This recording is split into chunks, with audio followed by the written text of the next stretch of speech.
নিত্যপণ্যের দাম বৃদ্ধি ও বিভিন্ন পণ্যের সরকারের বর্ধিত কর নিয়ে ক্ষুব্ধ প্রতিক্রিয়া জানিয়েছে বৈষম্য বিরোধী ছাত্র আন্দোলনের আহ্বায়ক হাসনাত আব্দুল্লাহ।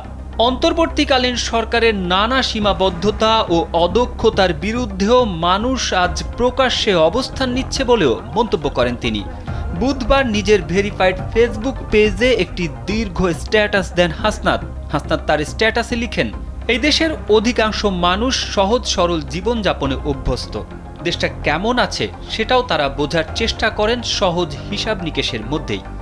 যখন চালের দাম বাড়ে, নিত্য প্রয়োজনীয় পণ্যের দাম বাড়ে, বাবা মা সন্তানের মুখে পুষ্টিকর খাবার তুলে দিতে ব্যর্থ হয়, তখন তারা ধরে নেয় দেশটা ভালো নেই।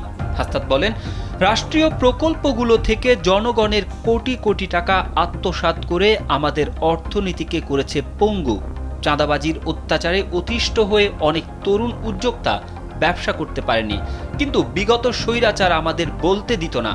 জুলাইয়ের স্বাধীনতায় গণমানুষ আবার নিজেদের কথা বলার, হতাশা ব্যক্ত করার, প্রতিবাদ করার সক্ষমতা ফিরে পেয়েছে।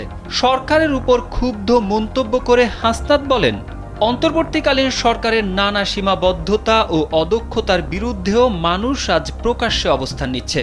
সত্যিকার অর্থেই মানুষ অন্তর্বর্তীকালীন সরকারের অনেক সিদ্ধান্তে ক্ষুব্ধ, যদিও এটি একটি চমৎকার গণতান্ত্রিক পরিবেশকে ইঙ্গিত করে।